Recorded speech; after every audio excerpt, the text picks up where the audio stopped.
আম্মা জান আয়েশা বলেন, আমার নবী যখন ইন্তেকাল করেন, ইন্তেকালের পূর্বে সহিহ হাদিস এসেছে নবীজি আমার কাছ থেকে মেসওয়াক চাইলেন, মেসওয়াকটা আমি তাকে দিলাম।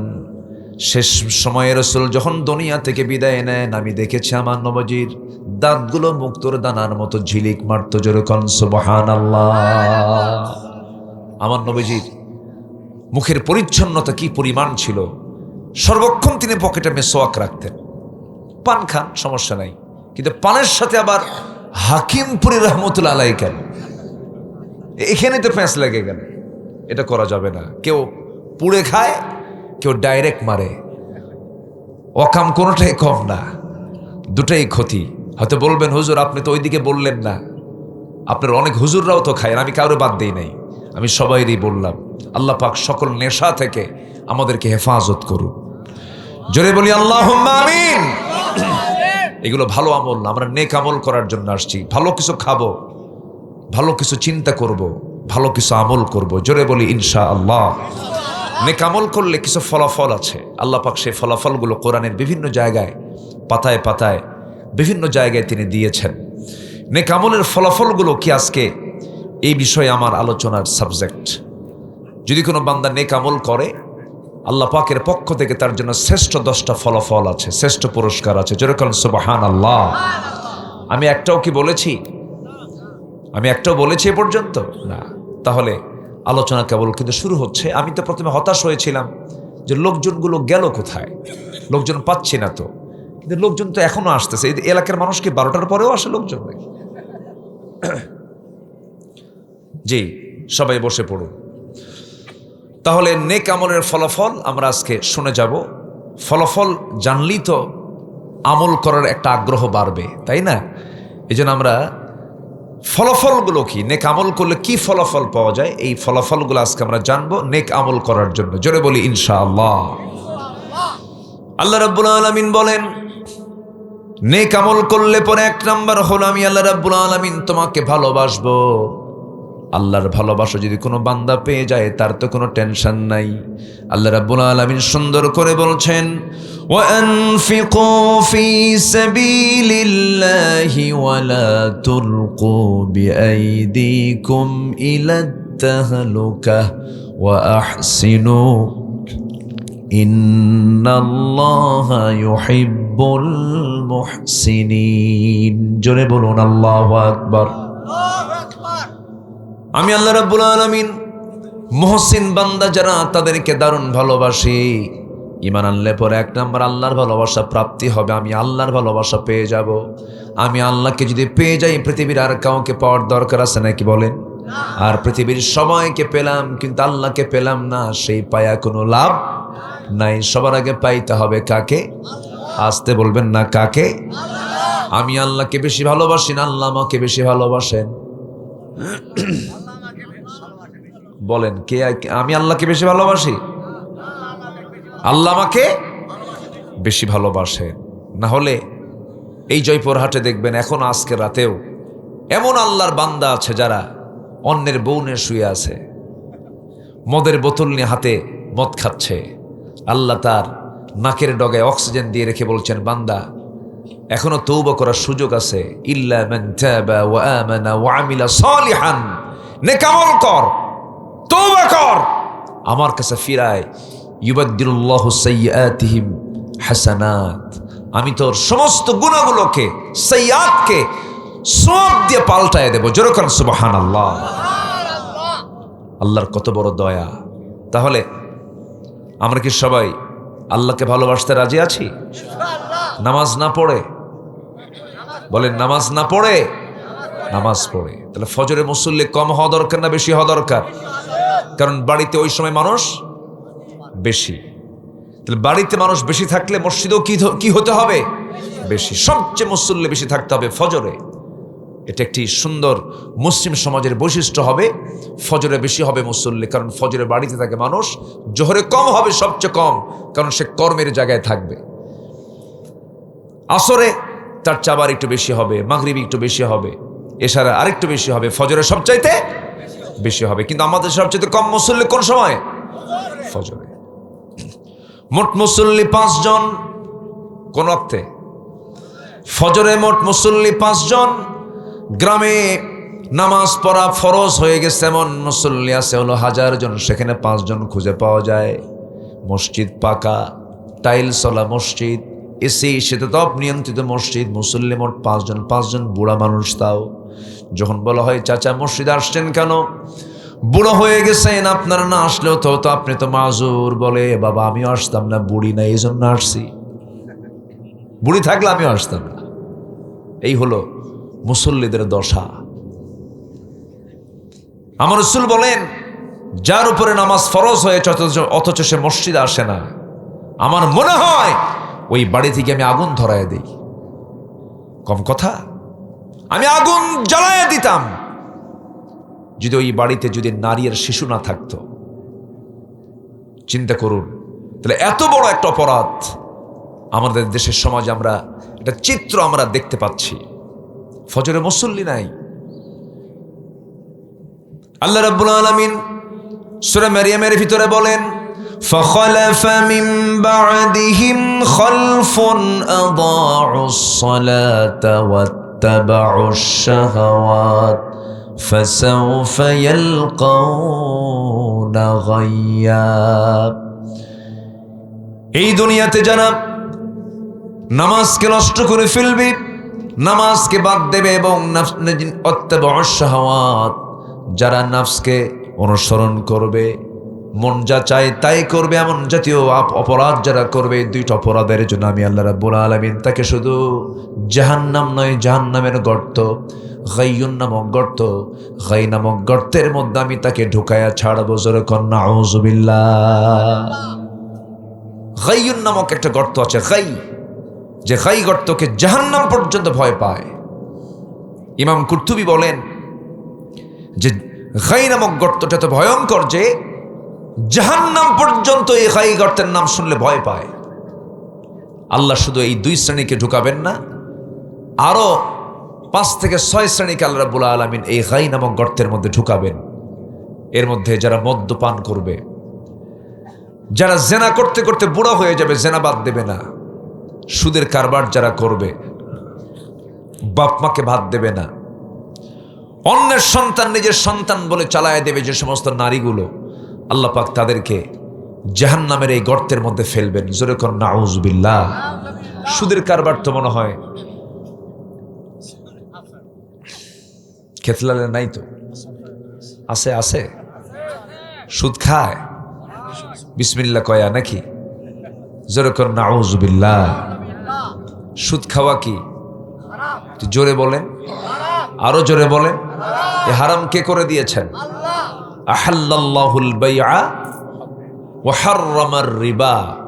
আল্লাহ ক্লিয়ার করে দিয়েছেন, একদম ফতোয়া, চূড়ান্ত ফতোয়া। ব্যবসাকে হালাল করেছি, সুদকে হারাম করে দিয়েছি। কার কথা? আল্লাহর কথা। আজ কবরিলায় অনেক হাজিও আছে সুদ খায়। হাজিকে হাজি না বললে মন খারাপ করে, আমি কি হজ করি না, আমার হাজি কও। কিন্তু ও যে সুদ খায়, সুদখোর বললে আবার মন খারাপ করে। এরকম কি কোথাও বলে? থামেন, এরকম কি কোথাও এরকম লকব বলে যে বিশিষ্ট সমাজসেবক, হাজি এবং বিখ্যাত সুদখোর আছে? কোথাও আছে না। তাহলে সুদখোর নাম বললে সে মন খারাপ করে, অথচ সে সুদের কারবার করে। আবার হাজি হজ করে আসছে, হাজি না বললে আবার তার মনটা বড় খারাপ হয়ে যায়। তাহলে ওই লোক নিশ্চয়ই জানে যে সুদ খাওয়া আসলে অপরাধ।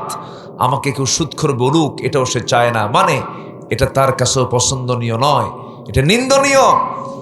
সুদ এটা মারাত্মক ভয়ঙ্কর একটা অপরাধ। সুদ যারা খাবে তাদের রিজিকে কোনো বরকত থাকবে না। শুধুমাত্র আপনি বুঝবেন না যে আমার টাকা আছে, পয়সা আছে বলে আমি ভালো রিজিক প্রাপ্ত একজন মানুষ না। রিজিকের বিভিন্ন স্তর আছে। সর্বনিম্ন স্তর হলো টাকা পয়সা, অর্থ সম্পদ। সর্বোচ্চ স্তর হলো সুস্থতা। যেরকম সুবহানাল্লাহ। হারামের কোনো আরাম পাবেন না। বনের সম্পত্তি মেরে খাবেন, মেরে খেয়েছেন 2 কোটি টাকার বনের সম্পদ, আপনার পেটে এমন এক টিউমার হবে যার দাম 4 কোটি টাকা, আরো 2 কোটি নামায় ফেলবে। কি কথা কি বুঝতেছেন আপনারা? বনের সম্পত্তি মেরে খাওয়া ভাই জয়পুরহাটে নাই? বলেন আছে না নাই? আচ্ছা, নিজের বোনকে যে মার পেট থেকে সে জন্ম নিয়েছে, মায়ের পেট থেকে আসা, একই মার পেট থেকে আসা বোনকে সম্পত্তি থেকে মাহরুম করে এমন সহদর ভাই আছে না? আছে। উনি নেক আমল করছেন, নামাজ পড়ছেন, রোজা রাখছেন, কাম হবে না। তিলকা হুদুদুল্লাহ, ঠিক আছে না? একদম আল্লাহ ধরে ফেলবেন, এটা আল্লাহর সীমা। আল্লাহ বলছেন খবরদার, লিযাকারি মিসলু হাযযিল উনসাইন, যার যে প্রাপ্য। আল্লাহ পাক আগে মেয়ের জন্য আগে সম্পদটা বের করে দিয়েছেন, আগে নারীর জন্য আল্লাহ পাক সম্পদটাকে বের করে। লিযাকারি মিসলু হাযযিল উনসাইন, আগে মেয়ের, তুমি পাবে 2 ভাগ, মেয়ে পাবে 1 ভাগ, বোন পাবে 1 ভাগ, এটা দিয়ে দাও। পৈতৃক সম্পত্তি তুমি 2 বিঘা নেবে, বোনকে 1 বিঘা দিয়ে দেবে। তুমি যেদিন নেবে সেই দিনই বোনকে দিয়ে দিবা। এটা কার কথা? ভাই যেদিন পাবে বোনও আসতে কয়। বোন কোন দিন পাবে? এক যুগ পরে। সঙ্গে সঙ্গে যেদিন আপনি পাবেন সেদিন আপনার বোন পাবে। শোনেন, এই সময় কেউ উঠেন না, উঠলেই ভাববো এ বোনের সম্পত্তি দেবে না। এই বসেন, কই যান? ওরে সব বাচ্চা নিয়ে আসছেন সাথে, মাশাআল্লাহ, ভালো। এরকম করে বাচ্চা মসজিদেও নিয়ে যাবেন। কি মসজিদে নিয়ে যাওয়ার দরকার আছে না নাই বলেন তো? সবাই বাচ্চাগুলোকে মসজিদে নিয়ে যাবেন, ছেলে হোক মেয়ে হোক। ছোট বাচ্চা হলে পরে মেয়েকেও নিয়ে যাবেন, জায়েজ তো। বাচ্চা মসজিদে নিয়ে যাবেন, ওরা কাঁদবে, হাসবে, খেলবে, হাঁটবে, নাচানাচি করবে, কান্নাকাটি করবে, হাসবে, কিচ্ছু বলতে পারবেন না। ওরা নামাজ থেকে নামাজ শিখবে। জোরে বলি সুবহানাল্লাহ, জোরে বলি সুবহানাল্লাহ। আমার দেশে এই কালচারগুলো নাই, আমার দেশে এই কালচারগুলো নাই বললেই চলে। ভাবে কি জানেন, এরা এসে নামাজ নষ্ট করে, এই একটা নেগেটিভিটি আমার দেশে আছে। কেন এটা হবে? গ্রামের সব বাচ্চাগুলো মসজিদে হাজির হবে, সবগুলো নিয়ে যাবেন। আমার আপনার নামাজ কবুল হতেও পারে, নাও পারে। ওদের ওই ভাঙ্গাচুরা সেজদা আল্লাহ পাক কবুল করে নেবেন। নিয়ে যাবেন মসজিদে। কিছু কিছু বুড়া চাচা আছে, বাচ্চা দেখলে চোখ এরকম গরুর মতো বড় বানায়। বুড়া তো সারা জীবন নামাজ পড়ে নাই, বোঝেন নাই? এই বুড়া চাচার আবার রাগ করেন না আপনি, আমি একটু মজা করে বলতেছি। কিছু কিছু বাচ্চা ওই বুড়াদের এই চোখ দেখে ভয় করে, আর মনে মনে কয় তুই মরবি কোন দিন। তো বদ্ধ খামাখা বদ্ধ নেওয়ার দরকার কি? আমার নবীজি সিজদায় চলে যেতেন। হুসাইন রাদিয়াল্লাহু তাআলা আনহু নবীজির কাঁধে গিয়ে বসতেন। আমার নবীজি বিরক্ত হতেন না। আমার নবীজি ছোট্টদেরকে খুব পছন্দ করতেন। মাল্লাম ইয়ারহাম সাগীরানা ওয়া লাম ইয়াক্কির কাবীরানা ফালাইসা মিন্না, যে ব্যক্তি ছোটদেরকে স্নেহ করে না, বড়দেরকে সম্মান করে না, সে আমার কেউ না। রাসূল বলেছে সে আমার কেউ না। আপনি বাচ্চাদেরকে ধমক দিবেন, মারাত্মক অপরাধ এটা। এই হাদিসের দৃষ্টিতে রাসূল বলেছেন ফালাইসা মিন্না, সে আমার কেউ না। বাচ্চাকে ধমক দেওয়ার অধিকার আল্লাহ পাক আপনাকে দেননি, কারণ সে অবুঝ, আপনি তাকে ধমক দিতে পারেন না। আমার বন্ধুগণ, নেক আমল করলে পরে 1 নম্বর হলো আল্লাহর ভালোবাসা নিশ্চিত হয়ে যাবে। এই জন্য আমরা নেক আমলগুলো করব, খুঁজে খুঁজে বের করব নেক আমলগুলো কি কি। সুদের কাছে যাব না, জিনার কাছে যাব না।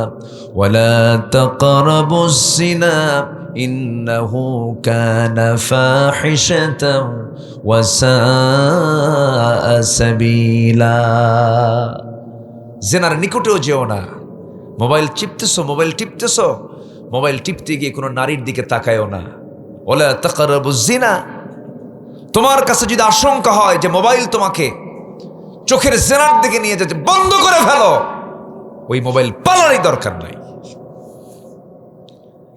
আল্লাহ পাক আগে লজ্জাস্থানকে হেফাজত করার আগে বলেছেন ইয়াগুদ্দু মিন আবসারিহিম ওয়া ইয়াহফাযু ফুরুজাহুম।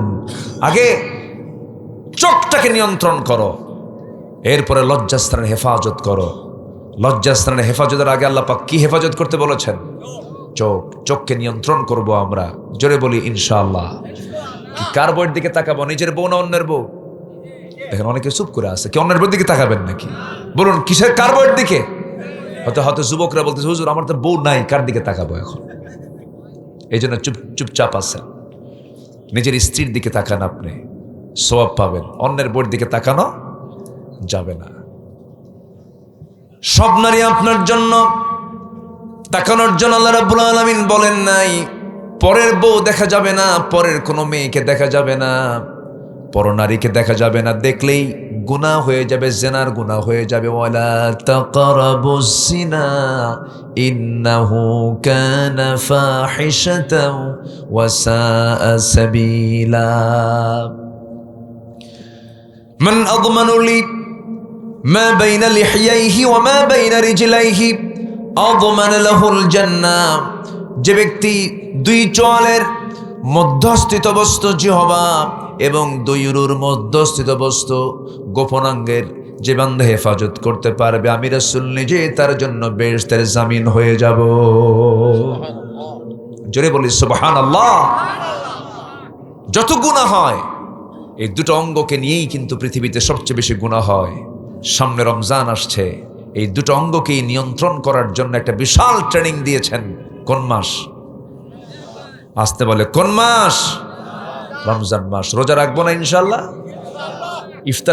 ইফতার করার পরে বিড়ি খাবো। বিড়ি কিন্তু উত্তরবঙ্গে বেশি চলে, তাই না?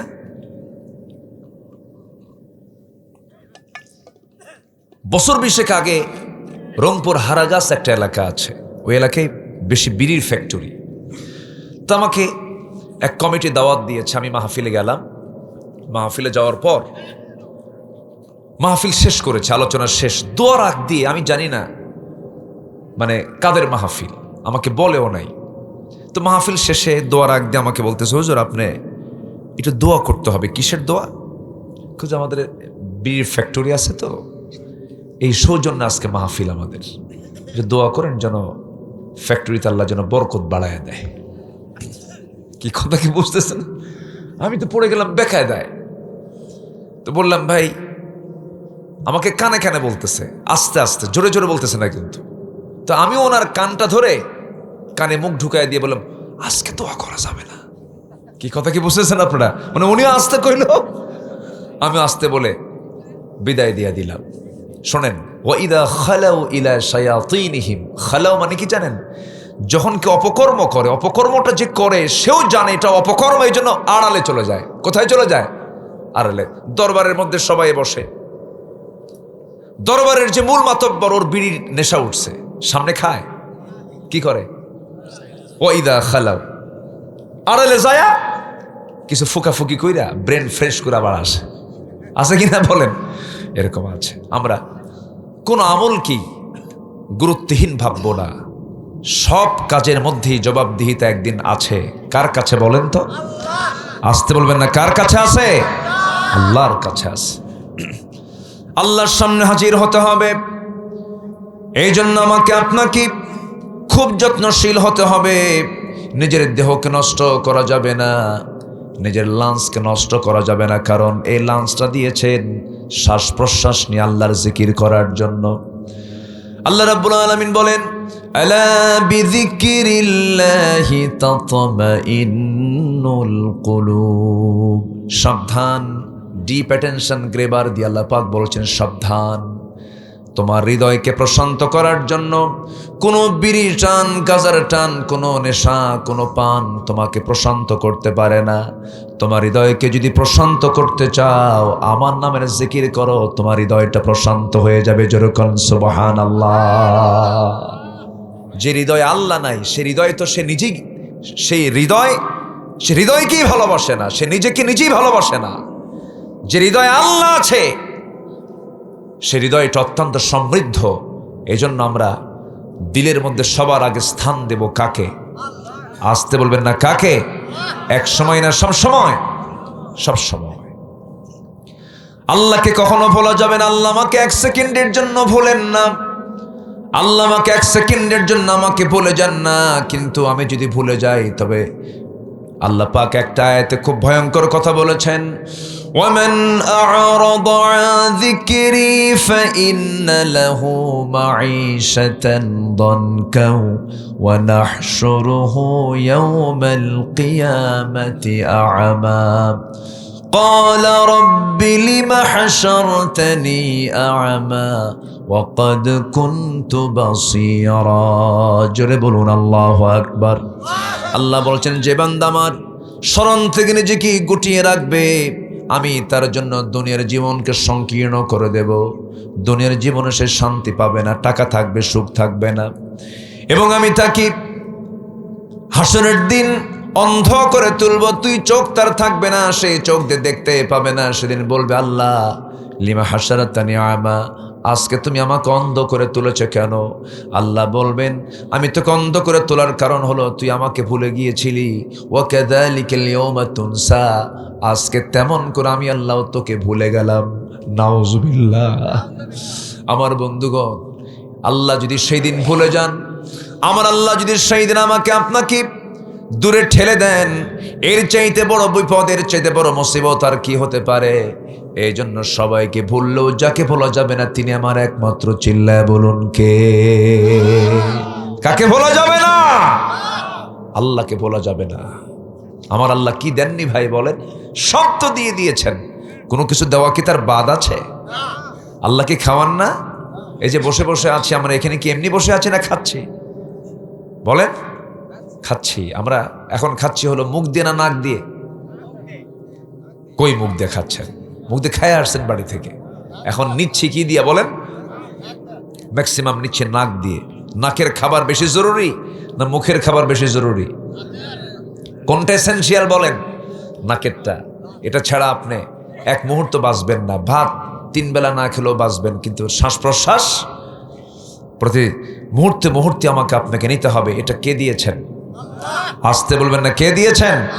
আল্লাহ দিয়েছেন। এবং এই শ্বাস প্রশ্বাসকে আল্লাহ রাব্বুল আলামিন ফিল্টারিং করে ভিতরে ঢুকায় দেন। আবার ফিল্টারিং করে আবার অক্সিজেন ভিতরে ঢুকে যায়, নাইট্রোজেন বের হয়ে যায়। এরকম করে মহান রব্বুল আলামিন আমার আপনার বাঁচার জন্য সব ব্যবস্থাপনা করে দিয়েছেন। আল্লাহ বলছেন, বান্দারে আমাকে চেনার জন্য কাউকে লাগবে না, তুই তোর নিজের দিকে তাকায় দেখ। ওয়াফি আনফুসিকুম আফালা তুবসিরুন, তোমার কি চোখ নাই? দেখো না, নিজের দিকে তাকাও। দেখার জন্য চোখ দিলাম, শোনার জন্য কান দিলাম, স্বাদ নেবার জন্য জিহ্বা দিলাম, রক্ত ফিল্টারিং করার জন্য কিডনি দিলাম, কত অসংখ্য ভেইন দিলাম। মাথা থেকে পা পর্যন্ত তাকায় দেখো, একটা দিক আমি অপূর্ণ রাখি নাই, সবগুলোকে আমি পূর্ণাঙ্গ করে দিয়েছি। জোরে বলেন সুবহানাল্লাহ। আমার ভাইয়েরা, এই চোখ দিয়ে আমরা দেখি, এই চোখের মধ্যে পানি আছে। সবাই কিন্তু চোখের ভিতরে পানি আছে, সবাই তো জানেন।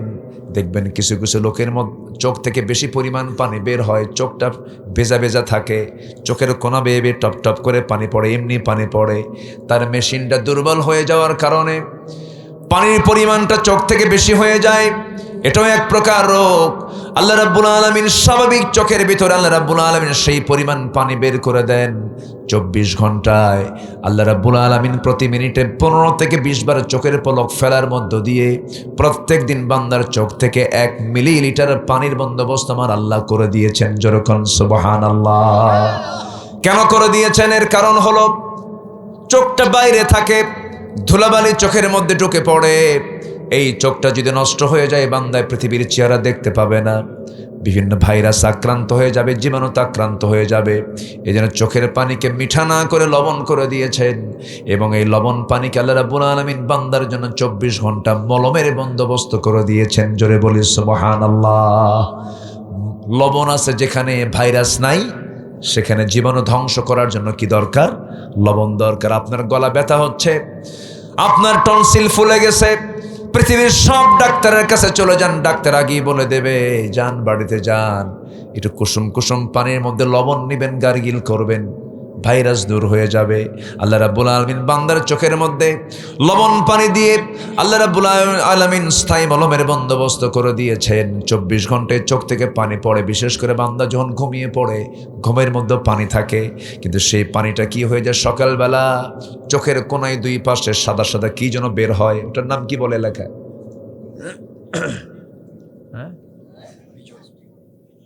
কি বলে এটা? চোখের কোনায় যে সাদা সাদা অংশ বের হয় সকালবেলা, পেস্টি, পিজুল, পিজুল, এটা তো নতুন ভাষা শিখলাম তো। আচ্ছা যাই হোক, আঞ্চলিক ভাষা। যদি এটা বের হয় তখন আমরা কি করি, একটা টিস্যু বের করে বলি ভাই তাড়াতাড়ি সাফ করো।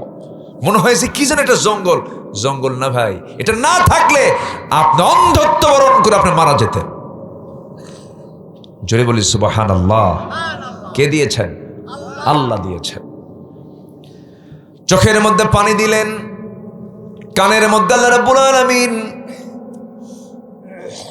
এক জাতীয় ময়লা দিয়েছেন। এই ময়লাকে এলাকায় ইয়ার ওয়াক্সকে, এই ময়লাকে এলাকায় কি বলে? গরু খায়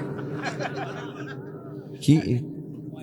খোল, ময়লা, ইয়ার ওয়াক্স। এই ময়লা কিন্তু আবর্জনা নয়, অতিরঞ্জিত কোনো কিছু নয়। আল্লাহ পাক নিজে এটা দিয়েছেন। কেন এটা দেওয়ার হেতু হলো, কারণ হলো, বান্দার কানের মধ্যে যদি কোনো কীট পতঙ্গ পোকামাকড় বান্দা ঘুমিয়ে পড়লো, কোনো পিঁপড়া যদি ঢুকিয়ে পড়ে, সঙ্গে সঙ্গে ওই ইয়ার অক্সের মধ্যে আল্লাহ রাব্বুল আলামিন তিক্ত জাতীয় এক প্রকার স্বাদ দিয়েছেন, তিক্ত স্বাদ, তিতা তিতা। এটা মনে হয় যখন কোনো পিঁপড়া ঢুকেও পড়ে, যখন তার জিহ্বায় যখন এই খাবারটা নিয়ে নেয়, তিতা দেখে তাড়াতাড়ি বাইরে বের হয়ে আসে। আল্লাহ বলছেন বান্দারে তুই ঘুমিয়ে পড়বি, তোর কানকে আমি আল্লাহ এই ময়লা দিয়ে সিকিউর করেছি। জোরে বলেন সুবহানাল্লাহ। কানের ময়লাকে তিক্ত করলেন, চোখের পানিকে লবণ করলেন। এবার মুখের দিকে চলে আসেন। মুখের ভিতরে আল্লাহ রাব্বুল আলামিন লালা দিয়েছেন। এই লালার মধ্যে কোনো স্বাদ দেন নাই। জিহ্বাকে আল্লাহ রাব্বুল আলামিন জ্বরের মধ্যে রেখে দিয়েছেন। জ্বর কতটুকু আছে, তেঁতুল গাছের সামনে গেলেই টের পাওয়া যায়। কি ঠিক কিনা? দুজন দাঁড়ায় আছেন, একজন তেঁতুল গাছের দিকে তাকায় আছে, তাকানো মাত্রই মুখের ভিতর থেকে ছিটকে পড়ে গেছে, লালা হচ্ছে আরেকজনের গালের উপরে। কে বন্ধু ঘটনা কি? বন্ধু ঘটনা কিচ্ছু না, ওই তেঁতুলের দোষ। কি ঠিক কিনা বলেন? কি জোয়ার আল্লাহ পাক এই জিহ্বার মধ্যে দিয়েছেন। সুবহানাল্লাহ বলা যাবে না ভাই? এই যে আমি কথা বলছি, মোহতারাম প্রিন্সিপাল মহোদয় কথা বললেন, এই যে আমরা কথাগুলো বলতেছি, জিহ্বার চতুর্পার্শ্বে লালাগুলো আল্লাহ রাব্বুল আলামিন বের করে দিচ্ছেন।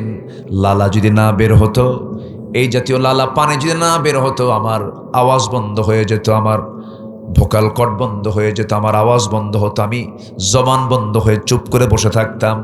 আমাকে সুন্দর করে 24 ঘন্টা যিনি চতুর্দিকে জিহ্বার চতুর্দিকে ভিজায় দিচ্ছেন, সিক্ত করছেন, তিনি আমার চিল্লায় বলুন কে? দেহের যে রক্তগুলো আছে, এই রক্তগুলো প্রতি মিনিটে থাকতে থাকতে কত সুন্দর করে পিউরিফাই করে ফেললেন। দুটা কিডনি দিয়েছেন, কে বলেন?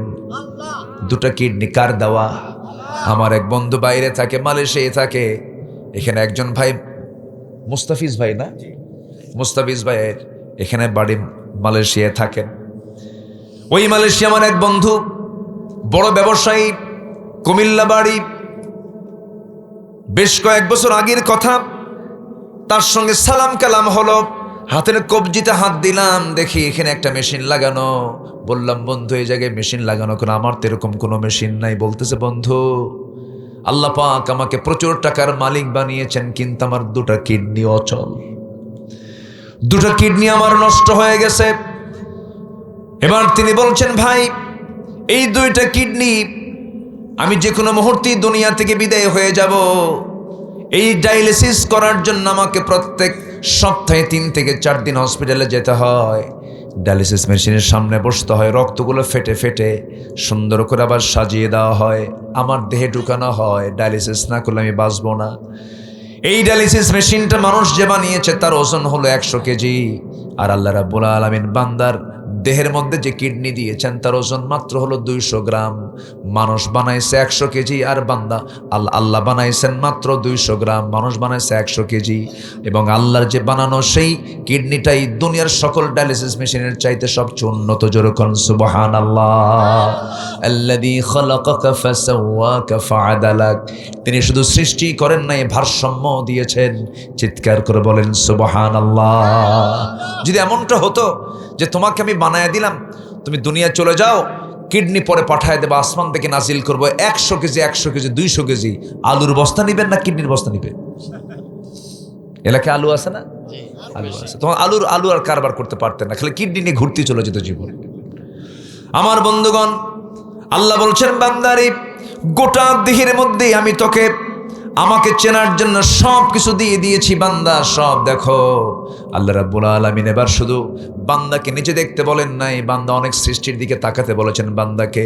আফালা ইয়ানজুরুনা ইলাল ইবিলি কাইফা খুলিকাত ওয়া ইলাস সামাই কাইফা রুফিআত ওয়া ইলাল জিবালি কাইফা নুসিবাত। এই পাহাড়গুলোকে আল্লাহ রাব্বুল আলামিন পেরেগের মতো করে দিয়েছেন, কি সুন্দর করে।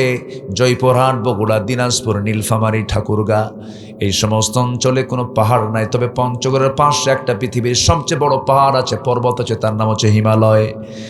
সেই হিমালয় গোটা অঞ্চলকে ব্যালেন্স করে রেখে দিয়েছে যেন আন্দোলিত না হয়, জমিন যেন নড়াচড়া না করে। আল্লাহ রাব্বুল আলামিন সুন্দর করে পাহাড়গুলোকে পেরেগের মতো করে দিয়েছেন। বাংলাদেশের সিলেট অঞ্চলে, চট্টগ্রাম অঞ্চলের সবচেয়ে পাহাড় বেশি। এই পাহাড়গুলো কেন দেওয়া হলো? এই পাহাড়গুলোকে পেরেগের মতো করে দিয়েছেন আল জিবাল আউতাদা। আল্লাহ বলছেন বান্দারে এত সুন্দর করে সৃষ্টি করে দিলাম সব তোর জন্য বান্দা, তোর দায়িত্ব হলো কারো জিকির না করে তুই বলবি আলহামদুলিল্লাহি রাব্বিল আলামিন। ভূমিকম্প যেন বিষাঘাত না করে আল্লাহ রাব্বুল আলামিনের জন্য পাহাড়গুলোকে বানায় দিয়েছেন। যে পাহাড়গুলো আমরা দেখি, এই পাহাড় যদি আমরা বাহ্যিক অংশটা বাইরে দেখি, বিজ্ঞান বলছে বাইরের অংশ যতটুকু বড় তার চাইতে 90 ভাগ বেশি অংশ আছে তার ফাউন্ডেশনে। আল্লাহু আকবার বলেন। ফাউন্ডেশনটা 90 ভাগ আর 10 ভাগ হলো উপরে থাকে। আল্লাহু আকবার। এটা কে করে দিয়েছেন? আল্লাহ বলছেন বান্দা ভূমিকম্প যেন তোমাকে বেশি ক্ষতির দিকে না নিয়ে যায়। ভূমিকম্প একটা চলমান প্রক্রিয়া। আমরা যেখানে থাকি এই জমিনটা কিন্তু স্থিতিশীল না, এর ভিতরে চরম, এর মধ্যে নড়াচড়া আছে, প্লেটগুলো নড়াচড়া করে, শক ওয়েভ হয়, ধাক্কা হয়। কিন্তু এই ধাক্কাগুলোকে কন্ট্রোল করার জন্য আল্লাহ পাক পাহাড়গুলোকে বিভিন্ন জায়গায় সেট করে দিয়েছেন। সেই পাহাড়গুলো মানুষ কাটে, দোষ কার? আল্লাহর। পাহাড় কাটলে তো আন্দোলিত হবেই। পাহাড় কাটে না আমার দেশে? পাহাড় কাটে না? কাটে। পাহাড়গুলো কে দিয়েছেন? আল্লাহ দিয়েছেন। সম্মানিত ভাইয়েরা, আকাশে পাখি ওড়ে, সে পাখিগুলো কত সুন্দর বলুন তো। পাখি সুন্দর না বিমান সুন্দর? আসতে কয় বলেন তো, পাখি আপডেট, পাখি আধুনিক না বিমান আধুনিক? পাখি আধুনিক। কে বলছে বিমান আধুনিক? পাখি আপডেট, পাখি উন্নত। আল্লাহু আকবার। আচ্ছা, পাখি থেকে বিমান না বিমান থেকে পাখি? বলেন। পাখি থেকে বিমান।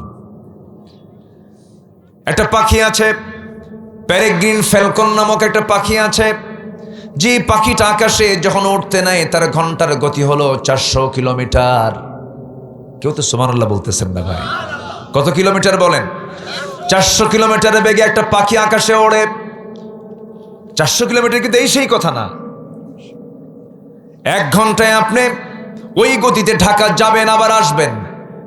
1 ঘন্টা আধা ঘন্টায় ঢাকা যাওয়া হয়ে যাবে, আধা ঘন্টায় আপনি ঢাকা থেকে ফিরতে পারবেন। এমন গতি সম্পন্ন এই প্যারেগ্রিন ফ্যালকন পাখিটা আকাশে ওড়ে। কিন্তু তার লাঞ্চ তো ফেটে যায় না, তার লাঞ্চ তো ফুসফুস তো ব্লাস্ট হয় না। কেন ব্লাস্ট হয় না? এর কারণটা হলো আল্লাহ রাব্বুল আলামিন একটা প্রযুক্তি সেট করে দিয়েছেন তার নাকের ভিতরে। তার নাকের ঠিক নিচের দিকে শক্ত হাড়ের একটা ট্যাপ লাগায় দিয়েছেন। সেই ট্যাপটা, হাড়ের ট্যাপ লাগায় দেওয়ার কারণে সে যখন তার গতি বাড়ায় ফেলে, ট্যাপটা আস্তে করে বাইরে বের করে ফেলে, বাতাস এসে আগে ওই হাড়ের ট্যাপে আগে ধাক্কা খায়, বাতাসের গতি কমে গেল, আস্তে করে সে তার লাঞ্চের মধ্যে বাতাসটা নিয়ে সে তার জীবনটা রক্ষা করে। সুবহানাল্লাহ বলা যাবে না? ঠিক এই হাড়ের ট্যাপ, এই প্রযুক্তি আজকের বিমানগুলোতে ওই পাখিকে রিসার্চ করে আজকের বিজ্ঞানীরা ঢুকায় দিয়েছে। যেরকম সুবহানাল্লাহ। আল্লাহ শুধু মানুষের রব নন, তিনি সকল প্রাণীর রব। আমার দেশে কিছু অতিথি পাখি আসে যা ধরে ধরে আমরা খাই। অতিথি পাখি আসে না? আসে, কিন্তু হয়তো এই দিকে কম থাকতে পারে, কিন্তু বিল হাওড়গুলোতে আসে। নাটোরের চলন বিল, সিলেটের হাকালকি বিল, হাতিয়া, সন্দ্বীপ, মহেশখালী, কুতুবদিয়া, মনপুরা, এই সমস্ত অঞ্চলগুলোর সেই বিশাল দ্বীপাঞ্চলগুলোতে এই পাখিগুলো বেশি দেখা যায়। এই পাখিগুলোর বাড়ি কিন্তু এ পাড়াও পাড়া নয়, এ দেশও দোষ নয়। কিছু কিছু পাখি আছে 40,000 কিলোমিটার দূর থেকে আমার দেশে আসে। 40,000 কিলোমিটার দূর, 40,000 কিলোমিটার দূর আসে। পাসপোর্ট নিয়ে আসে তো নাকি? হ্যাঁ, সামান্য মালয়েশিয়াতে গেলে পরে বিমানের টিকিট কাটতে হয়, ইমিগ্রেশন ক্রস করতে হয়, আই প্রিন্ট দিতে হয়, ফিঙ্গার প্রিন্ট দিতে হয়। কত কি লাগে? 40,000 কিলোমিটার দূর থেকে সাইবেরিয়ান দ্বীপপুঞ্জ থেকে, সাইপ্রাস থেকে একটা পাখি আসবে, বাংলাদেশে আসবে। কেমন করে সে লাইন পাবে, কেমন করে সে রাস্তাগুলো চিনবে, সকল ব্যবস্থাপনার দায়িত্ব জেনে নিয়েছেন তিনি। আমার চিল্লায় বলুন কে? সামান্য কুয়াশা পড়লে পরে বিমান ল্যান্ড করতে পারে না, বিমান নামতে পারে না। ঢাকার আকাশে যখন এসে দেখে প্রচণ্ড কুয়াশা, নামতে পারে না, চলে যায় কলকাতায়। কোথায় চলে যায়? কলকাতায় চলে, অথবা আসামে চলে যায়, গুয়াহাটি চলে যায়, অথবা ওই যে ত্রিপুরার আগরতলা বিমানবন্দরের আশেপাশে চলে যায়। ক্ষমতা নাই নামার, নামতে গেলেই কুয়াশা দেখা যায় না। ল্যান্ডিং রুটটা সমস্ত কুয়াশা দিয়ে ভরে গেছে, চোখে না দেখলে পরে নামতে পারে না। কত সমস্যা! অথচ 40,000 মাইল দূর থেকে সেই পাখিটা সাইবেরিয়ান দ্বীপপুঞ্জ থেকে আসতেছে। কেমন করে সে আসে? আল্লাহ রাব্বুল আলামিন তার চোখের মধ্যে একটা ক্রিপ্টোক্রন নামক একটা প্রোটিন ঢুকায় দিয়েছেন, যেখানে জিপিএস লাগানো আছে। সেই জিপিএসটা ট্র্যাকিং করে করে সে চলন বিলে সে হাজির হয়ে যায় 6 মাসের জন্য। যেরকম সুবহানাল্লাহ, চলে আসে। আল্লাহু আকবার! কেন আসে এই পাখিগুলো? আসার কি দরকার? আসার এর জন্য প্রয়োজন, কারণ ওই দেশে যখন ঠান্ডা পড়ে, শুধু ঠান্ডা নয়, মহা ঠান্ডা, -20 ডিগ্রি যখন হয়ে যায়, -24 ডিগ্রি মাত্রা যখন হয়ে যায়, ঠান্ডা, এত ঠান্ডা রক্ত পর্যন্ত বরফ হয়ে যাবে, আইস হয়ে যাবে, পাখিগুলো মরে যাবে, হার্ট স্ট্রোক করে মারা যাবে। আল্লাহ বলেন, পাখিরে, এই আকাশে থাকলে পরে, এই দেশে থাকলে পরে তোর জীবন শেষ হয়ে যাবে, তুই মরে যাবে। এই জন্য আমি তোর চোখের মধ্যে ক্রিপ্টোক্রম নামক প্রোটিন দিয়ে দিলাম, রাস্তা দিলাম, জিপিএস লাগায় দিলাম। তোর পাখা দিয়ে উড্ডয়ন করে উড়তে উড়তে বাংলাদেশের হাকালুকি বিল, চলন বিলে চলে যা। 6 মাস থেকে খাওয়া দাওয়া করে এই দেশে যখন ঠান্ডা আবার যখন কমে যাবে, একটু গরম গরম ভাব হবে, ওই রাস্তা দিয়ে দিছি, সেই রাস্তা দিয়ে তুই আবার দেখে দেখে আমার তোর দেশে চলে আসবি। যেরকম সুবহানাল্লাহ! চিল্লা বলুন, তিনি কে? আল্লাহ। তিনি শুধু আমাকে দেখেন না, সবাইকে দেখেন। কিন্তু ওই পাখিগুলো কি করে জানেন? কুল্লু কদ আলিমা সলাতাহু ওয়া তাসবিহাহু। প্রত্যেকটা পাখিগুলো নামাজও পড়ে, তাসবিহও পড়ে। আল্লাহু আকবার! আমি কি আলোচনা চালাবো? কষ্ট হচ্ছে নাকি আপনাদের?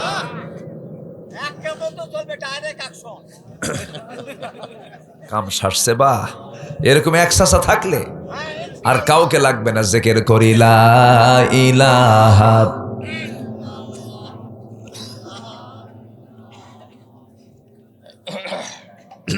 লা ইলাহা ইল্লাল্লাহু মুহাম্মাদুর রাসূলুল্লাহ সাল্লাল্লাহু আলাইহি ওয়াসাল্লাম। আচ্ছা, ক্ষেত কি লাল হয় না সবুজ হয় আপনাদের? ক্ষেত সবুজ হলো, ক্ষেত লাল হয়ে গেল কেমনে? পাকার পরে কি হয়? সোনালী ধান, তাই না? জি আলহামদুলিল্লাহ। না তাহলে তো ঠিক আছে, নাম তো ঠিকই আছে, আলহামদুলিল্লাহ। জয়পুরহাট ক্ষেত লাল। আবার ওইদিকে কালাই আছে না? ওইদিকে কালাই টালাই বেশি হয় মনে হয়। জি, ক্ষেত লাল, কালাই, কত নাম, কত নামের পরিচয় গোটা দুনিয়া জুড়ে। সম্মানিত ভাইয়েরা, তাহলে আমরা 1 নাম্বার, নেক আমল করলে কার ভালোবাসা পাবো বলেন তো? আমরা কি নেক আমল করতে রাজি আছি? সবাই কি নামাজ পড়তে রাজি আছেন? নামাজ কয় ওয়াক্ত? 5 ওয়াক্ত। তবে নামাজের মধ্যে কিছু ক্লাস আছে, কিছু আছে 5 ওয়াক্ত মুসল্লি, কিছু আছে সাপ্তাহিক মুসল্লি, কিছু আছে মাসিক মুসল্লি, কিছু আছে সিজনাল ইলেকশনিক মুসল্লি। দেখেন না, এই যে নির্বাচনের আগ পর্যন্ত কত টুপি, কত সুন্দর পোশাক, মাথার টুপি, মুখের দাড়ি, আর ঘাড়ে হাজির রুমাল, সাদা পাঞ্জাবি, সাদা পায়জামা, দেখে মনে হয় কেবলই জিব্রাইল আসমান থেকে নাজিল হলো। ঠিক আছে না? নির্বাচন চলে গেল, সব পোশাক চলে গেল, আসল চরিত্র ফুটে উঠলো। সে ঠোঁটগুলো দেখছেন, যতই সাজার চেষ্টা করুক না কেন ঠোঁটগুলো দেখি মনে হয় পাক্কা বিড়িখোর। কি ঠিক কিনা বলেন? চোখ দেখলেই মনে হয় পাক্কা মদখোর, ঠিক কিনা? এজন্য সম্মানিত ভাইয়েরা, আমরা সিজনাল কোনো কিছু হব না, আমরা হব 5 ওয়াক্ত নামাজের মুসল্লি। জোরে বলি ইনশাআল্লাহ। যত ইবাদত আছে এর মধ্যে সবচেয়ে মূল ইবাদত হচ্ছে কি বলেন? আরো জোরে বলেন, কি বলেন? আসসালাতু ইমাদুদ্দিন। নামাজ হচ্ছে দ্বীনের স্তম্ভ, মূল। এটা ঠিক থাকলে এটাকে নিয়ে সবকিছু। আল্লাহু আকবার বলেন। কাজ নিয়ে নামাজ না নামাজ নিয়ে কাজ? বলেন বলেন বলেন বলেন। কাজ আগে না নামাজ আগে? নামাজ আগে। যেখানে আপনার নামাজ ক্ষতিগ্রস্ত সেখানে যাওয়ার দরকার নাই, নামাজ আগে। নামাজটাকে পড়বো আমরা। জোরে বলি ইনশাআল্লাহ। সবচেয়ে বেশি শাস্তি দেওয়া হবে কি বাদ দিলে? নামাজ। এবং প্রথম হিসাব হবে কি নিয়ে? নামাজ নিয়ে। আমরা নামাজটা পড়বো, রাজি আছেন তো? একজন সাহাবীর কথা মনে হলো, বলি। 2 নম্বর খলিফা, কি নাম বলেন, কি নাম? বহুদিন আগে এক মাহফিলে বললাম, ওমরে ফারুককে চিনেন কে? সামনে থেকে ছোট্ট এক বাচ্চা দাঁড়ায় বলে, হুজুর আমি চিনি। কে? আমাদের বাড়ির দোতলায় ভাড়া থাকে। বুঝলেন? তো বললাম, এ ওমর তো সে ওমর না বাবা, এ ওমর হচ্ছে অর্ধ জাহানের একজন খলিফাতুল মুসলিমিন ছিলেন। সুবহানাল্লাহ। কি ছিলেন তারা! আল্লাহু আকবার। আমিরুল মুমিনিন, খলিফাতুল মুসলিমিন ওমর ফারুক রাদিয়াল্লাহু তাআলা আনহু। তাদের কি ধ্যান ছিল আল্লাহর সাথে। তিনি কোন এক রাতে নামাজ পড়ানোর জন্য মসজিদে নববীর দিকে আগায়া যাচ্ছেন। আগের শাসকরা নামাজ পড়তেন না পড়াতেন? বলেন বলেন। তারা রাষ্ট্রেরও আমির, নামাজেরও কি? তার ইমাম ছিলেন। ইমাম তো ইমাম যিনি হবেন তিনি সব জায়গায় ইমাম হবেন। নামাজ পড়াতেন তিনি, নামাজ পড়তেনও পড়াতেনও তিনি। কিন্তু আজকের আমার দেশের এ পর্যন্ত যত শাসক পেলাম, বলেন তো নামাজ পড়ে না পড়ায়? কোনোটাই না। দেখেন কি কয়, দেখছেন? হ্যাঁ, কোনোটাই না। আপনারা এত বিচক্ষণ, আমি তো এটা খেয়াল করিনি। মাশাআল্লাহ, খুব সতর্ক দেখতেছি। আমরা এমন শাসক কি চাই না ভাই? আসতে কন কেন? এমন শাসক কি চান? আর আমাদের নেতৃবৃন্দের যে অবস্থা, অধিকাংশ নামাজের দায়িত্ব যদি দেওয়া হয় শুরু হবে, শেষ হবে না। বিগত সময়ে আমার এই কান সাক্ষী, পার্লামেন্টে তেলাওয়াত করার জন্য কারি সাহেব যায় নাই। এক এমপিকে স্পিকার দায়িত্ব দিয়েছে, আপনি একটু তেলাওয়াত করুন। অধিবেশন শুরু করতে পারছি না, কারি সাহেব আসে নাই, তেলাওয়াত করতেছে। শয়তান কই, তোর আমার তেলাওয়াত ভালো আছে। এই হচ্ছে আমাদের নেতৃবৃন্দের দশা। মুসলিম নেতৃত্ব দেওয়ার জন্য যে গুণ দরকার, সেই গুণ ওয়ালা নেতা আমরা এখনো পাইনি। আল্লাহ তুমি ওমরের মতো একটা শাসক আমার দেশে দিয়ে দাও। জোরে বলেন, আর একটু জোরে বলেন, আর একটু জোরে বলুন না ভাই। এটা খুব দরকার, এটা খুব প্রয়োজন। শাসক ভালো হলে জনগণ ভালো হয়। শাসকের দোয়া আল্লাহ পাক সরাসরি কবুল করেন। দরিয়া শুকায় গেছে, জনগণকে ওমরে ফারুককে বলছেন, আমিরুল মুমিনিন দরিয়ায় পানি নাই। উনি চিঠি লিখলেন, চিঠি বললেন এটা ফেলে দাও, দরিয়ায় ফেলে দাও। ফেলে দেওয়া হলো। দরিয়া উত্তাল তরঙ্গ চতুর্দিক থেকে চলে আসলো। ধুলাই মলিন জমিন ওই উত্তাল তরঙ্গের পানি দিয়ে সবুজ শ্যামলে রূপান্তরিত হয়ে গেল। এই জন্য শাসকটা হতে হয় আল্লাহওয়ালা। শাসক কি হতে হয় বলেন তো? আল্লাহওয়ালা হতে হয়। আল্লাহ জাতিকে বোঝার তৌফিক দান করুন। জোরে বলি আল্লাহুম্মা আমিন। নারী নেতৃত্বের, আপাতত নারী নেতৃত্বের যে একটা বিশাল জগদ্দল পাথর আমার দেশে চাপিয়েছিল দীর্ঘদিন ধরে, এখান থেকে আমরা একটু হলো কি রেহাই পাইছি তো? নাকি রেহাই পাইছি কিনা? একটু হলো পাইছি, যা হলো পাইছি। পুরুষ তো আসছে নাকি? এটা পুরুষ তো পাইছি আমরা। কি আপনাকে রাগ করতেছেন নাকি? আপনারা পাইছি। তবে আমরা আল্লাহওয়ালা পেতে চাই, নামাজি পেতে চাই, যার নেতৃত্বের দিকে তাকালে রাসূলুল্লাহর কথা মনে হবে, এমন নেতৃত্ব আমরা দেখতে চাই। কারা কারা দেখতে চান হাত উঁচু করে দেখান মুসলমান।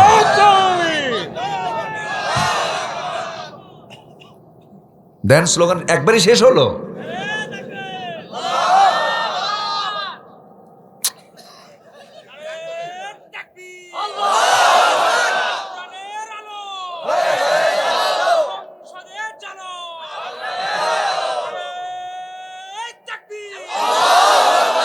আল্লাহ কবুল করুন, জোরে বলি আমিন।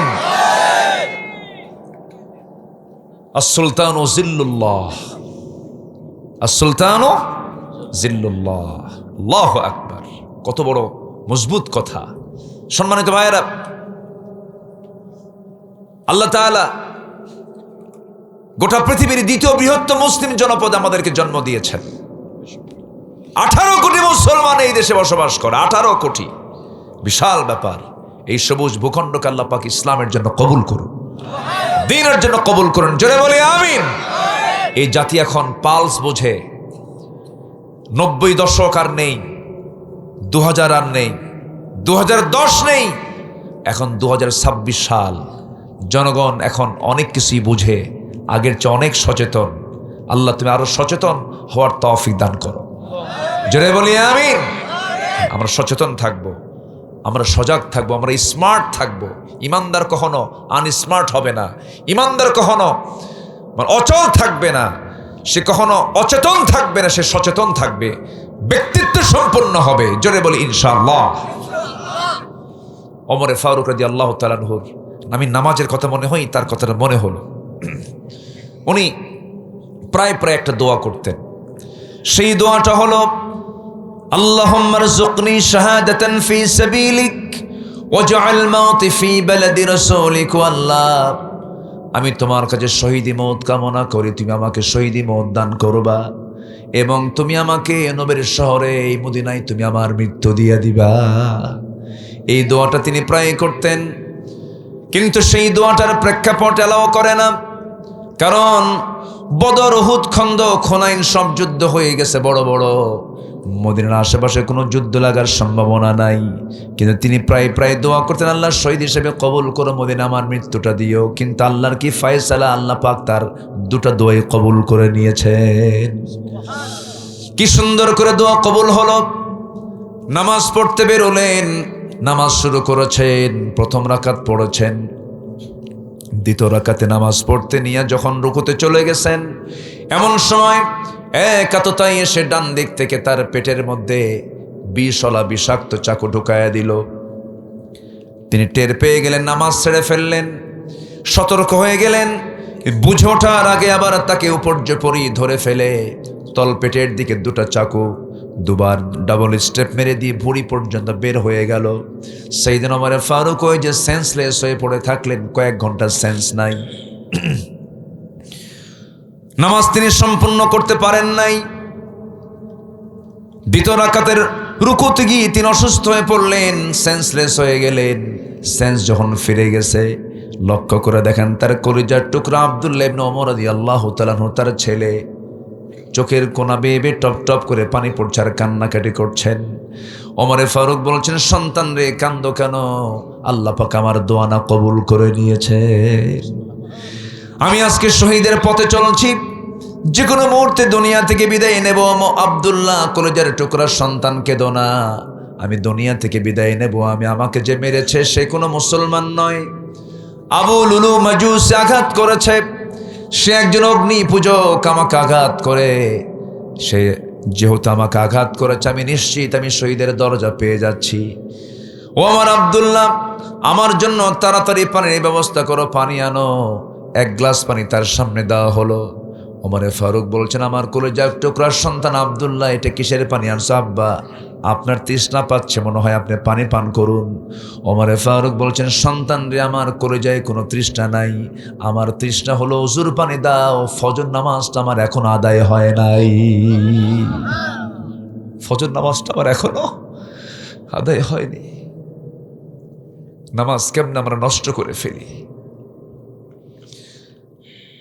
ভুঁড়ি বের হয়ে গেছে, রক্ত গড়ে গড়ে পড়তেছে, নামাজ নামাজ, আব্দুল্লাহ ওযুর পানি আনো। ওযুর পানি আনা হলো, ওযু বানায় নিলেন। ভুঁড়িগুলো নিয়ে নামাজ পড়বেন কেমনে, গামছা দিয়ে পেটটা বাঁধলেন। দাঁড়িয়ে নামাজের চেষ্টা করছেন, পারলেন না। বসেও পারলেন না। এবার তিনি ইশারা করে করে নামাজটা পড়লেন। নামাজ পড়ে বলছেন, আব্দুল্লাহ তুমি আমাকে হাসি মুখে বিদায় দিবা, তুমি কান্দো কেন? আমি যে শহীদের দরজা পেয়ে যাচ্ছি, আমার জন্য দোয়া করো। সঙ্গে সঙ্গে বলছে, আব্বা আপনার জন্য ডাক্তার এনেছি, হাকিম চলে আসছে। এবার ডাক্তার সামনে বসে বলেন, আমিরুল মুমিনিন, আমি আপনার জন্য এই এক গ্লাস দুধ আনলাম, দুধটা বিসমিল্লাহ বলে পান করুন। দুধের যখন গ্লাসটা দেওয়া হলো, তিনি বিসমিল্লাহ বলে পান করলেন, কিন্তু দুধটা পেটে থাকলো না। ওই যে নাভি, ওই যে নাড়িটা ফুটো হয়ে গেছে, সব ফুটো দিয়ে সমস্ত দুধগুলো বের হয়ে গেল। ডাক্তার জিহ্বায় কামড় মেরে বলতেছে, ইন্না লিল্লাহ, আমরা আমিরুল মুমিনিন কার দেখতে পাবো না। দুনিয়া থেকে তিনি শেষ নিঃশ্বাস ত্যাগ করে বিদায় নিয়ে নেবেন যে কোনো মুহূর্তে। এবার এই কথা শোনার সঙ্গে সঙ্গে ওমরে ফারুক বলছেন, ডাক্তার তুমি আমাকে বাঁচাবা কেমনে? তুমি তো বাঁচানোর মালিক নও, তুমি হাজার চেষ্টা করে আমাকে বাঁচাতে পারবে না। ডাক্তার তুমি আমাকে বাঁচানোর চেষ্টা করতেছো, কিন্তু আমার আল্লাহ আমার নাকের মধ্যে জান্নাতের ঘ্রাণ ঢুকায় দিয়েছে, আমি জান্নাতের গন্ধ পাচ্ছি, আমি দুনিয়া থেকে বিদায় নিয়ে নেব। আমার কলেজার টুকরা আব্দুল্লাহ, গত 2 বছর আগে আমার বন্ধু আবু বকর রাদিয়াল্লাহু আনহুকে আমার নবীর কবরের পাশে তাকে শোয়ায় রেখেছি। আমার বড় শখ, নবীর পাশে আমি ঘুমাতে চাই। তুমি একটু চলে যাও আম্মা জান আয়েশার ঘরে গিয়ে আমার সালামটা জানায় বলো, আমার একটা আবদার, সেজন্য তার জায়গাটুকু আমার জন্য দিয়ে দেয়, আমি নবীর পাশে ঘুমাতে চাই। ভাইরে, এই দুনিয়াতে যত মায়া মোহাব্বত আছে, সকল মায়া মোহাব্বতের ভিতরে 1 নাম্বার আল্লাহ, নাম্বার 2 হচ্ছে যে ব্যক্তির জন্য সকল ভালোবাসা উজাড় করতে হবে, তিনি হচ্ছেন মুহাম্মদ সাল্লাল্লাহু আলাইহি ওয়াসাল্লাম। এই দুনিয়াতে যত মানুষ এসেছে এবং আসবে, সকল মানুষের ভিতরে সাহাবীদের মর্যাদা সবচেয়ে বেশি হওয়ার মূল কারণ, যতগুলো কারণ আছে আমি ভাঙ্গাচোরা যতটুকু স্টাডি করেছি, এর মধ্যে 1 নাম্বার কারণ হলো প্রত্যেক সাহাবী নিজের জীবনের চাইতে রাসূলকে বেশি বেশি মহব্বত করেছেন। যেরকম সুবহানাল্লাহ, নবীজির প্রতি মহব্বত থাকার দরকার আছে না নাই? ফাত্তাবিউনি ইউহিব্বুকুমুল্লাহ। আল্লাহ বলছেন, বান্দারে তুমি যদি আমার ভালোবাসা পেতে চাও, আমার রাসূলের তোমরা ইত্তেবা করো। ফাত্তাবিউন, রাসূল বলছেন তোমরা আমার ইত্তেবা করো। ইউহিব্বুকুমুল্লাহ, আল্লাহ তোমাদেরকে ভালোবাসবেন। শুধু ভালোবাসবেন না, তামাম জিন্দেগীর সমস্ত গুনাহগুলো আমার আল্লাহ মাফ করে দিবেন। যেরকম সুবহানাল্লাহ। আমার ভাইরা, সাইয়েদনা ওমর ফারুক রাদিয়াল্লাহু আনহু দুনিয়া থেকে বিদায় নেবেন। বিদায়ের প্রাক্কালে এমন ওসিয়ত যখন করলেন, আম্মা জান আয়েশা বলেন, এত বড় মহান ব্যক্তি আমার কাছে এমন একটা আবদার করল, আমি কেমন করে মানা করি? আমি আমার নিজের জায়গাটুকু ওমরে ফারুক আমি দান করে দিলাম। এখনো নবীর পাশে ঘুমিয়ে আছেন 2 জন সাহাবী। কে? 2 জন খলিফা, প্রথম 1 নাম্বার এবং 2 নাম্বার খলিফা। এখানে লেখা আছে এবং ওখানে একটা আয়াত সেখানে অঙ্কন করা আছে, লা তারফাউ আসওয়াতাকুম ফাওকা সাওতিন নবী। এই আয়াতটা এই 2 জন সাহাবীর শানে নাজিল হয়েছিল। আমার ভাইরা, কোন একটা আলোচনার বৈঠকে একটা কিন্তু মানে আদব আছে, এই আদবটা হচ্ছে আয়াত। আমার নবী যে আলোচনা করছিলেন, 2 জন সাহাবীর মধ্যে কথার আওয়াজটা নবীর আওয়াজের চাইতে বেশি হচ্ছিল। নবীর কাছে এটা একটু বিরক্তিকর মনে হচ্ছে, আমার চাইতে এদের আওয়াজ বেশি। আল্লাহ পাক আয়াত নাজিল করলেন। এই জন্য কোনো মাহফিলে, কোনো বৈঠকে যারা বড়রা কোনো কথা বলবেন, সেখানে সবার আওয়াজটা বড় হওয়া উচিত না ছোট হওয়া উচিত? ছোট হওয়া উচিত। নামাজে জি জি জি এবং নামাজ শুরু হয়ে গেছে, ইমামের তেলাওয়াতের সময় অন্য কোনো আওয়াজ করা যাবে না। সব শৃঙ্খলা ইসলাম শিখিয়েছে। আসুন না আমরা ইসলামকে সব জায়গায় ফলো করার চেষ্টা করি। আল্লাহ কবুল করুন, জোরে বলি আমিন। তাহলে সাইয়েদনা ওমর ফারুকের প্রেক্ষাপট যে টানলাম, উনি ওনার জীবনের শেষ সময় তিনি অতিক্রম করছেন, সব ভুলে গেছেন। তিনি কি বলেন নাই? বলেন কি বলেন নাই? আসসালাত ইমা মালাকাত আইমানুকুম। সেই 5 ওয়াক্ত নামাজ কারা কারা পড়বেন? এটা হাত তুলে দেখান তো দেখি। ফজর নামাজ থেকে শুরু করব, জীবনে আর নামাজ ছাড়বো না। কারা কারা চিৎকার মেরে বলি আল্লাহ আমাদেরকে ফজর, জোহর, আসর, মাগরিব, ঈশা 5 ওয়াক্ত সালাত নামাজ আদায় করার তৌফিক তুমি আল্লাহ দিয়ে দাও। জোরে বলি আমিন, আরো জোরে আমিন, আরো জোরে আমিন। অনেক কষ্ট দিয়ে ফেললাম আপনাদের। বাড়ির বউটা যদি নামাজ না পড়ে কি করবেন? কি বসে দেবো নাকি? কি বসান দেবেন? এই তো মহা মুশকিল দেখতেছে। মানে দাওয়াত দেবেই না, আগে পিটন দেবে। এত পিটানোর নেশা আপনার, যে কইছে সে মানে বিয়ে করে নাই। বউকে মারা কি এত সস্তা? বউকে ভয় লাগে না? এই বউকে ভয় করেন না আপনারা? হ্যাঁ, এই যে কইছে করি, খালি উনি একা করে না, সবাই করে। বউকে না ভয় করলে তো সংসারই হবে না। বউকে ভয় করা মানে কি জানেন? সম্মান করা। স্ত্রী যে কত বড় নিয়ামত, মাওয়াদ্দাতা ওয়া রাহমা। আল্লাহ পাক তার মধ্যে দিয়েছেন দুটো জিনিস। স্ত্রী হচ্ছে ভালোবাসা এবং রহমত। ভালোবাসা এবং রহমত। স্ত্রী আল্লাহ পাক এটা এই নিয়ামতটা জান্নাতে রেখে দিয়েছেন, বলি আলহামদুলিল্লাহ। আবার নারীর জন্য আল্লাহ পাক পুরুষও সেখানে জান্নাতে রেখে দিয়েছেন, স্বামীও রেখে দিয়েছেন, এবং সেখানে বিয়েও হবে। আলহামদুলিল্লাহ বল। সবাই জান্নাত পেতে চান না? সবাই জান্নাত পেতে চান না? এবং সেখানে ডাহুক ডাহুক কান্নাহুন কি লাম ইয়াতমিসহুন্না ইনসুন ক্বাবলাহুম ওয়ালা জান্নুন। আল্লাহু আকবার। ওয়া হুরুন আইন কামসালিল লুলুইল মাকনুন। আল্লাহু আকবার। কি অফার আল্লাহ পাক দিচ্ছেন। যুবক, এই কোরআন পড়ে যদি এই সমস্ত নিয়ামতের কথা দেখো, দুনিয়াতে তাকানোর টাইমই পাবা না তুমি। এগুলো তো পড়ো না তুমি। আল্লাহ পাক কি রেখে দিয়েছেন জান্নাতের মধ্যে? এমন নারী, এমন হুর রেখে দিয়েছেন যাকে ইতিপূর্বে কোনো ইনসান এবং জিন স্পর্শই করতে পারে না। আল্লাহু আকবার বলে। এত সুন্দর সুন্দর আল্লাহ পাক জান্নাতের নিয়ামতগুলো রেখে দিয়েছেন। সম্মানিত ভাইয়েরা, সেই জান্নাতের নিয়ামত, সেই স্ত্রীগুলোকে সবাই নেবেন না? কোনো আওয়াজ নাই। এই হুর নিবেন না? নিবেন না? জোরে করে ইনশাআল্লাহ। দেখেন বুড়া চাচাও কয় ইনশাআল্লাহ। দেখেন কি হাসি, দেখেন মুস্কি হাসে। দেখেন বুড়ি যদি জানে না, খবর আছে। কিন্তু আল্লাহ পাক নারীর মধ্যে এমন একটা তবিয়ত দিয়েছেন, এদের সামনে যদি হুরের গল্প করেন তা তো হিংসা করে না? হিংসা করে না? মানে একদিন প্রশ্ন আসছে মঞ্চে, হুজুর কোন আমল করলে পরে আমার স্বামীকে জান্নাতে হুর দেওয়া হবে না? কি কথা কি বুঝতেছেন আপনারা? এরকম প্রশ্ন জমা হয়েছে, এরকম নজিরও আছে। হুজুর কি এমন আমল করলে পরে জান্নাতে শুধু আমিই থাকবো, কোনো হুর পাবে না আমার স্বামী? কি কথা কি বুঝতেছেন আপনারা?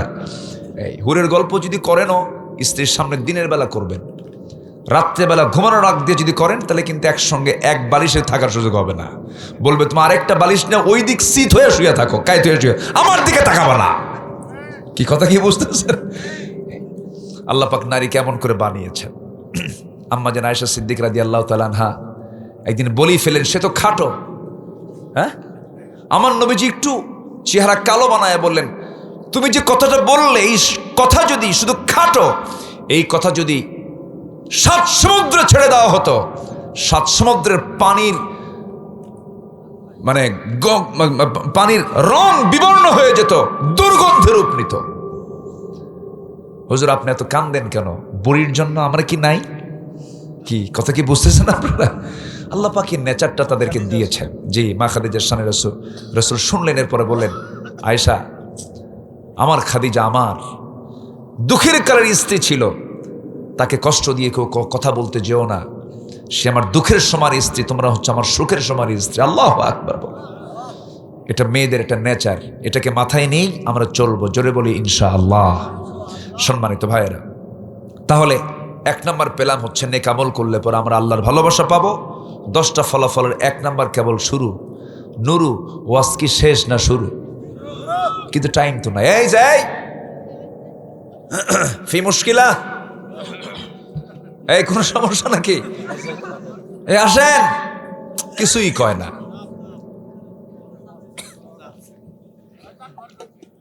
জি, বসো বাবা, বসো, আমরা একসঙ্গে দোয়া করে দেব। অনেক রাত হয়েছে, 11:15 বাজে প্রায়। নাম্বার 2 হচ্ছে নেকামল করলে পরে জান্নাতের সুসংবাদ দিয়েছেন কে? আল্লাহ তাআলা। নেকামল করবা, জান্নাত পেয়ে যাবে। ওয়াশরিল্লাযীনা আমানু ওয়া আমিলুস সালিহাত আন্না লাহুম জান্নাতিন তাজরি মিন তাহতিহাল আনহার কুল্লামা রুজিকু মিনহা মিন সামারাতির রিজকা ক্বালু হাযাল্লাযী রুজিকনা মিন ক্বাবল ওয়া উতু বিহি মুতাশাবিহা ওয়া লাহুম ফিহা আজওয়াজুন মুতাহহারা। মুতাহহারা, আল্লাহু আকবার বলেন। পুত পবিত্রা সেই হুরগুলো আল্লাহ পাক জান্নাতের মধ্যে রেখে দিয়েছেন। সবাই নেবেন না ভাই? নেব। বেশি করে কোরআন পড়বো, জোরে বলি ইনশাআল্লাহ। কোরআন শুনবো, বেশি বেশি গান শুনবো। এতক্ষণ ওয়াজ শোনার শেষে বলতেছেন কম কম শুনবেন, এ তো লক্ষণ খারাপ দেখতেছে। গানের ধারে পাশে যাওয়া যাবে না। এই 16 বছর, বিগত 16 বছর তো পার্লামেন্ট শুধু গানই হয়েছে। মমতাজের কত গান, সে মমতাজ আজকে কোথায়? হায় রে হায়, কত যে চিত্র আমরা দেখেছি চোখের সামনে। আলেমদেরকে পিটায়া রক্তাক্ত করেছে রাজপথ। আল্লামা সাইদির মতো মানুষটাকে মেরে কি প্ল্যান করে ক্লিনিক্যাল ডেড বানিয়ে রাষ্ট্রীয় হত্যা করা হয়েছে দিল্লির প্রেসক্রিপশনে। এই সিচুয়েশন তৈরির পেছনে অনেক কারণ আছে। জুলুমকে আল্লাহ পাক টিকসই করেন না, কুফরি দিয়ে শাসনকে আল্লাহ পাক স্থায়ী করতে পারেন। যদি ঈমান নাও থাকে, যদি জুলুম না করে, কুফরি শাসনকেও আল্লাহ পাক টিকসই করতে পারেন, কিন্তু জুলুমের শাসনকে আল্লাহ পাক টিকসই করেন না, শেষ করে দিয়েছেন। অতএব জুলুম করলেই দিল্লি, জুলুম করলে কোথায় যেতে হবে? যারা ক্ষমতার মসনদে বসে আছেন সাবধান হয়ে যাবেন। জুলুম করবেন তো ঠিকানা আল্লাহ পাক একটা বের করে দিয়েছে, কোথায়? আল্লাহ পাক জুলুম থেকে আমাদেরকে বাঁচান, জোরে বলি আল্লাহুম্মা আমিন। জি, নাম্বার 3, সৎকর্মের মাধ্যমে গুনাহ মাফ হয়ে যায়। কি মাফ হয়ে যায় বলেন? গুনাহ মাফ হয়ে যায়। ইন্নাল হাসানাতি ইউযহিবুনাস সাইয়্যাত যালিকা যিকরা লিয-যাকিরিন। নাম্বার 4 হলো নেকামল করলে পরে পবিত্র জীবন আল্লাহ পাক তাকে দিয়ে দেন। মান আমিলা সালিহাম মিন যাকারিন আও উনসা ওয়া হুয়া মুমিনুন ফালানুহিয়ান্নাহু হায়াতান তাইয়্যিবাহ। জোরে বলুন আল্লাহু আকবার। নাম্বার 5 হলো আল্লাহর রহমত প্রাপ্তির সুসংবাদ আল্লাহ রাব্বুল আলামিন দিয়েছেন। ইন্না রাহমাতাল্লাহি করিবুম মিনাল মুহসিনিন। জোরে বলুন আল্লাহু আকবার। নাম্বার 6 হলো মন্দ কাজ সমূহ মিটিয়ে দেওয়া এবং কর্মের উত্তম ফলাফল আল্লাহ রাব্বুল আলামিন দান করেন। যে বান্দা ঈমান আনবে, নেকামল করবে, লানুকাফিরান্না আনহুম সাইয়্যাতিহিম ওয়া লানাজজিয়ান্নাহুম আহসানাল্লাযী কানু ইয়ামালুন। জোরে বলুন আল্লাহু আকবার। আচ্ছা, এখানে কোন ইউনিয়নে যেন 3টা কামিল মাদ্রাসা? পাশে হানাইল একটা আছে। জি, এত একটা ইউনিয়নে যদি এত কামিল মাদ্রাসা থাকে, তাহলে তো ওই ইউনিয়নে কোনো হুজুর ছাড়া লোক থাকার কথা না। আমার মনে হয় এরকমই, তাই না? আলেমের সংখ্যা বেশি, মাশাআল্লাহ। বাংলাদেশে কোথাও নাই এরকম রেকর্ড মনে হয় বাংলাদেশের কোথাও কোনো মানে কিছু থানায় বাদ পড়ছে কামিল মাদ্রাসা নাই। অথচ এখানে এক ইউনিয়নে কয়টা কামিল মাদ্রাসা? 3টা। এটা একটা, এবং সবগুলোই প্রতিষ্ঠিত সেখানে কামিল মাদ্রাসা। কোন মাদ্রাসার জন্য আমি একবার গেছি, হানাইলে মনে হয় একবার আমি গিয়েছিলাম। হ্যাঁ। নাম্বার 8 হলো আখিরাতে সুখ স্বচ্ছন্দময় জীবন যাপন সে করতে পারবে যারা ঈমান আনবে এবং নেকামল যারা করবে। ইন্নাল আবরারা লাফি নাঈম। নাম্বার 9 হলো জান্নাতের শ্রেষ্ঠ ঝর্ণাগুলো আল্লাহ রাব্বুল আলামিন তাদের জন্য দিবেন, সুসংবাদ দিয়েছেন। ইন্নাল আবরারা ইয়াশরাবুন মিন কাস। আল্লাহ রাব্বুল আলামিন ওই ইমানদার বান্দাদের জন্য জান্নাতের মধ্যে ঝর্ণা রেখে দিয়েছেন, বিভিন্ন পানীয়, বিভিন্ন পান পাত্রগুলো রেখে দিয়েছেন। জোরে বলুন সুবহানাল্লাহ। নাম্বার 10 হলো নেকামল যারা করবে আল্লাহ রাব্বুল আলামিন বলছেন আমি তার সঙ্গে নিজে সাক্ষাৎ করব জান্নাতের ভিতরে। ফামান কানা ইয়ারজু লিকা রাব্বিহি ফালইআমাল আমালান সালিহান ولا يشرك بعبادة ربه أحدا জোরে বলুন আল্লাহু আকবার। যে ব্যক্তি নেক আমল করে যে ব্যক্তি নেক আমল করবে আমি আল্লাহ রাব্বুল আলামিন তার সঙ্গে সাক্ষাৎ করব। মান কানা ইয়ারজু লিকা রাব্বি, যে ব্যক্তি ইচ্ছা করতে চায় আল্লাহর সঙ্গে সাক্ষাৎ করতে, সে যেন নেক আমল করে আমি তার সঙ্গে সাক্ষাৎ দেব। জোরে কোন সুবহানাল্লাহ। আরেকটা কাজ করতে হবে, সেটা হলো শিরকির কাজে যাওয়া যাবে না। কিসের কাজে যাওয়া যাবে না? শিরকির কাজে যাওয়া যাবে না। বাচ্চা হয় না, মাজারে চলে গেলাম, গেল ইমান থাকলো না, গেল ইমান চলে গেল। বাচ্চা হয় না, মান্নত করে খাসি একখান পাঠায়া দিলাম মাজারে, যায়া খাজা বাবার সামনে গিয়ে বললাম, বাবা আমার বাচ্চা হয় না, বাচ্চা দাও। ইমান আছে না গেছে? ইমান চলে গেছে, একদম শেষ হয়ে যাবে। আল্লাহ পাক এই সমস্ত শিরকের প্রবণতা থেকে জাতিকে হেফাজত করুন। জি জি সম্মানিত ভাইয়েরা, অনেক কথাই বললাম, 10টা পয়েন্ট আমি শেষ করেছি, যতটুকুন হয়েছে বলে ফেলি আলহামদুলিল্লাহ।